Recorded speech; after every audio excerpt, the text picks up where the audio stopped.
অঞ্চল সভাপতি ঘুষ খাওয়ার বিরুদ্ধে, অঞ্চল সভাপতি ঘুষ কারবারির বিরুদ্ধে, তিরপল চোরের বিরুদ্ধে, তিরপল করে মাস্টারুল করে তিরপল চুরি করা যায় না। অঞ্চল তৃণমূল সভাপতির বিরুদ্ধে একাধিক দুর্নীতির অভিযোগ তুলে অঞ্চল তৃণমূল কংগ্রেস কার্যালয়ে বিক্ষোভে সামিল শতাধিক তৃণমূল কর্মী সমর্থক। পশ্চিম মেদিনীপুর জেলা চন্দ্রকোনা 1 নম্বর ব্লকের লক্ষ্মীপুর গ্রাম পঞ্চায়েতের অঞ্চল তৃণমূল সভাপতি মুফু সরকারের বিরুদ্ধে এমনই অভিযোগ তুলল ওই অঞ্চলেরই একাধিক তৃণমূলের নেতাকর্মীরা। ও এলাকার তৃণমূলের বুথ সভাপতি মন্টু খান সহ কর্মীদের অভিযোগ, অঞ্চল তৃণমূল সভাপতি মফু সরকার টাকার বিনিময়ে পদ বিক্রি করছে, ত্রিপল নিয়ে দুর্নীতি করছে, এলাকায় গণ্ডগোল করছে। সেই নিয়ে অঞ্চল কার্যালয় মিটিং ডাকা হয়েছিল। সেই মিটিংয়ের আগে থেকেই অনেক লোক জমায়েত রেখেছিল মফু বলে অভিযোগ। কিন্তু হঠাৎ করেই অঞ্চল পার্টি অফিসের চাবি দিয়ে পালিয়ে যায় অঞ্চল সভাপতি।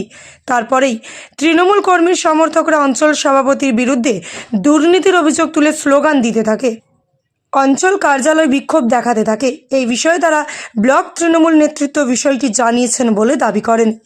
ঘটনাটা আমি ইনাপুতের বুথ সভাপতি বা যাতে করে মুফু সরকার অঞ্চল সভাপতি, মুফু সরকার একই বিবাদ রাখছে, অঞ্চল সভাপতি সে পদ বিক্রি করছে করে টাকা নিয়ে একটা ভিডিও ভাইরাল হয়েছে। হওয়ার পর সে মীমাংসা করছে নি, আমাদের দেশে অশান্তি লাগিয়ে রেখে টাকা পয়সা খাচ্ছে। তার খুশি মতো তিরপল বা 20খানা তিরপল তার বউ বা সে কর্মাধ্যক্ষ তারা ক্ষীর বাইরে গিয়ে দিল, সেটা একটা দেশে একটা বিরাট একটা চুরি। হ্যাঁ চুরি করে দিয়েছে বা এইগুলো চুরি করে দিচ্ছে, যাতে করে আমরা পার্টি বুথ সভাপতি জানতে পারছি না। এলাকায় গণ্ডগোল এরকম লাগিয়ে রাখার চেষ্টা করছে। আজকে কি হয়েছিল? আজকে হয়েছিল আমাদের মীমাংসা করতে ডেকেছিল, ডেকে আজকে আমাদের উভয়কে ওদের 150 লোক আসে, আমাদেরকে বলে যে তোমরা তোমাদের দলের লোকগুলি নিয়ে আসবে 10-15। আমি নিয়ে এসেছি, এসে দেখছি 150 লোক ওরা আমাদেরকে বিরাট হিজ্জত করতে যাওয়ার পূর্বে সেটা আমাদের গ্রামে খবর পেয়ে গ্রামের মানুষ সব আমাদের আবার করে আসে, তখন ওরা পালিয়ে যায়। মফু সরকার তখন চাবি দিয়ে পালিয়ে যায়, এক পক্ষকে নিয়ে শুধু টানছে বা কোনো মীমাংসা করতে চাচ্ছে। সে কি এসেছিল? হ্যাঁ, না, মফু আমাদেরকে ডেকেছিল, যখন আমরা চলে এসেছি সে চাবি দিয়ে চলে গেছে। তখন সে যে কারণে একটা হট্টগোল ওরা করার চেষ্টা করে আমাদের, যেমন গ্রামে আমাদের, তখন আমাদের গ্রামের মানুষ খবর পেয়ে সব ভেঙে আসে যে মন্টুকে অপমান করছে, চলো, তখন ওরা আবার পালিয়ে যায়। আজকে তো মফু সরকারের নামেই আপনারা স্লোগান তুললেন এবং দলীয় কার্যালয়ে বিক্ষোভ দেখালেন। হ্যাঁ, কর্মী দিকে আমি এসছে 13 আগে খুব তো সব আমাদের এলাকায় কোনোদিন শান্তি পরিবেশ ছিল, সে অশান্তি পরিবেশটাকে একবার গোটা অঞ্চলটাই করে তুলেছে মফু। ঘটনা হচ্ছে সামান্য একটা ঘটনা নিয়ে দলের মধ্যে দু এক কথা হয়, সেই নিয়ে সামান্য বিষয় মফু সরকার অঞ্চল সভাপতি ওই বিষয়টাকে তাদেরকে ভাবিয়ে এত বড় করেছে, সেটা গোষ্ঠীদ্বন্দ্ব আকারে প্রকার হয়েছে, মানে রূপ ধারণ করেছে। তো মফু সরকার দিন দিন একটা সময় দেয়, দিন দেয়।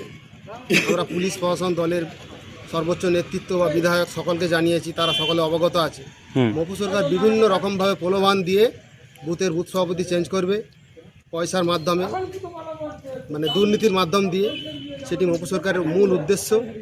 তো আজকের যে ডেট, এই ডেট উৎসবের মরশুম, পুজোর মরশুম, তো সে জায়গায় দলের সর্বোচ্চ নেতৃত্ব বারণ ছিল, তা সত্ত্বেও অঞ্চল সভাপতি আজকে ডেট করে। তো আমরা ডেট করার পরেও আমরা অঞ্চল সভাপতিকে বলি, অঞ্চল সভাপতি বলছে না, হয়ে যাবে, চলে আসো তোমরা, হয়ে যাবে। তো আমরা এখন দুই পক্ষই এসে গেছি, আসার পরে রাস্তায় এসে গেছি, তখন সে ফোন করছে আজকে হবে নি, ডেট ক্যান্সেল হয়েছে, পরবর্তীতে হবে, এখন পুজোর মরশুম চলছে। তো আমরা তাকে বললাম পুজোর মরশুম চলছে, গতকাল রাত্রেই তো বললাম এখন না হওয়াটা ভালো। পুলিশ প্রশাসন বা দলের নেতৃত্ব তারা বারণ করেছে, তারপরেও তুমি ডাকলে কেন? বলছে না, যা হয়েছে না হয়েছে, তারা চলে গেছে। তো আমাদেরকে ডেকে, তো সে কোথায় চলে গেছে সেটাও আমরা এখন জানিনি, তাকে ফোন করছি, ফোন সে রিসিভও করেনি, পরবর্তীতে আবার ফোন সুইচ অফ করে দিচ্ছি। তো আজকে তো দেখা গেল দুটো গোষ্ঠী, আপনারা এবং আরেকটা আপনাদের বিরোধী গোষ্ঠীও ছিল, তারা তো চলে গেল। বিরোধী গোষ্ঠী বলতে ওরা সিপিএম বা বিজেপি করা লোক, পরবর্তীতে ওরা এসে দলে যোগ দিয়েছে। তো ওদের বিভিন্ন রকম দলের মধ্যে ওরা মিশে থাকে। কি মনে করছেন, গোষ্ঠী কন্দলের জেরেই কি এই ধরনের ঘটনা? গোষ্ঠী কন্দল শুধুমাত্র অঞ্চল সভাপতির জন্যই, তাছাড়া গোষ্ঠী কন্দলের এখানে কিছু নেই। এ বিষয়ে ব্লক তৃণমূলের সভাপতি মহাদেব মল্লিক বলেন, একটা সমস্যা দেখা দিয়েছে কর্মীদের মধ্যে। ব্লক নেতৃত্ব বিষয়টি গুরুত্ব সহকারে দেখছে, দ্রুত বিষয়টি নিয়ে সমাধান হয়ে যাবে। গন্ডগোলটা আমরা ঘটনাটা আজকে সকাল 10টার দিকে জানতে পেরেছি। নিজেদের কর্মীর মধ্যে সমস্যা আছে, ঘটনাটা আমরা শুনেছি, প্রত্যেককেই বলেছি আমরা দ্রুততার সঙ্গে এটা মিটিয়ে দেবো, কিন্তু দলের শৃঙ্খলা মেনে যেন কর্মীরা সবাই থাকে এই বার্তা আমরা জানিয়েছি। আর সমস্যাটা দ্রুততা যাতে সমাধান করা যায় তার আমরা নির্দেশিকা এবং ওদেরকে জানিয়েছি, বার্তাটা দিয়েছি।